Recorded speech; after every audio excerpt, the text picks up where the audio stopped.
This is Dante Williams, and you're watching Dante's Boxing Nation. Hey, what's up? This is Jesse Burgess, the WBA World Champion. You're watching Dante's Boxing Nation. Tune in.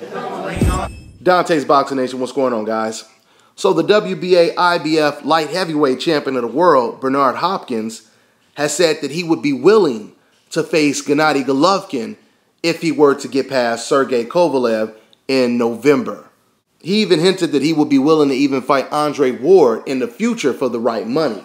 But I don't think that fight would ever come to fruition because previously Hopkins said he wasn't too interested in derailing a top American fighter like Ward. So I don't think that fight would ever happen. Not only that, but Andre Ward obviously has the style that gives Hopkins all the problems in the world.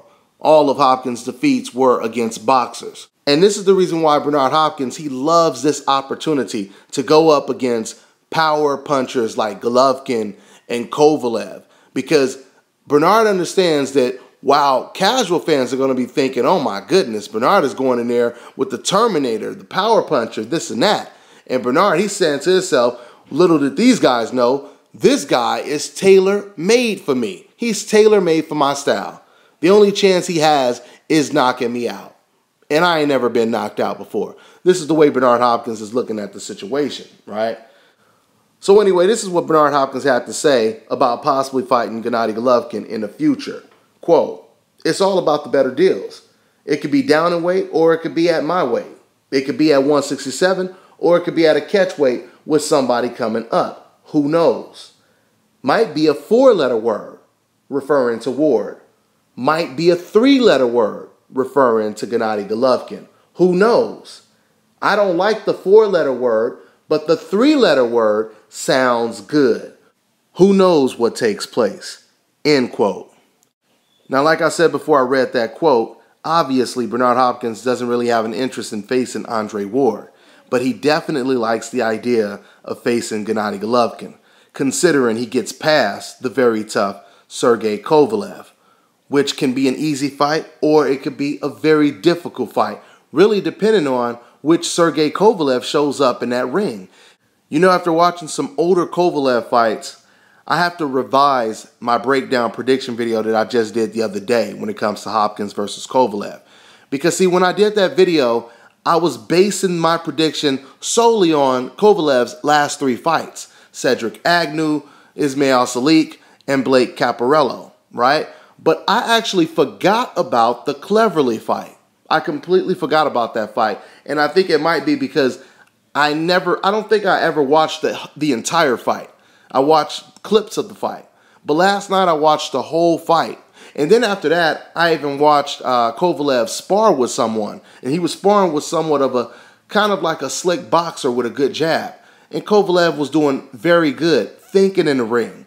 And when I watched the sparring and the Cleverly fight, I was surprised how well Kovalev could box. I didn't realize he could box that well. I really didn't, okay? I was thinking that Gennady Golovkin was the smarter, more intelligent, more defensively sound fighter, but I'm starting to now think that Kovalev may actually be a little bit of a better boxer than Golovkin.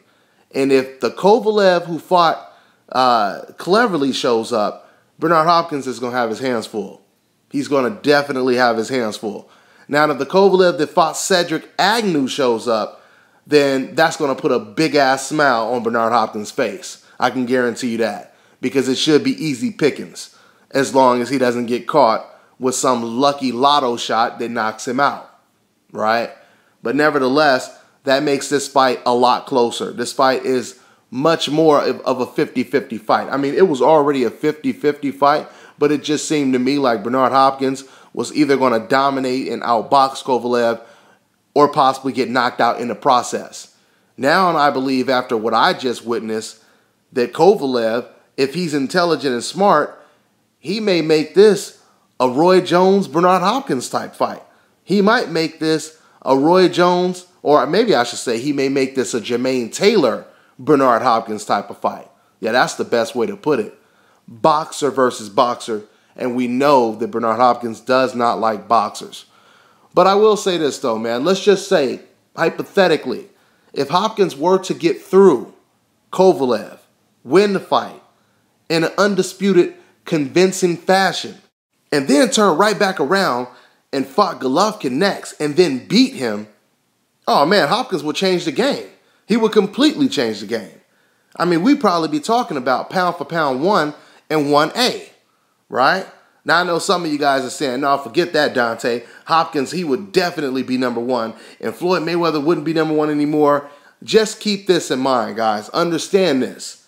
As great of a fighter as Hopkins already is, and as great as he will be if he were to beat these two fighters, Kovalev and Golovkin, we still have to keep in mind that Bernard Hopkins' kryptonite is boxers.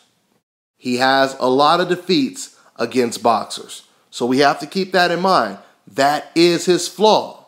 All right? But nevertheless, if he were to beat both of those fighters, Kovalev, Golovkin, historically, that would change the game.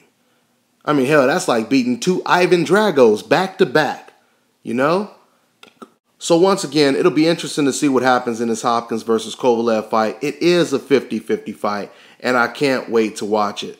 All right, so that's pretty much all I got. I'm on to the next one.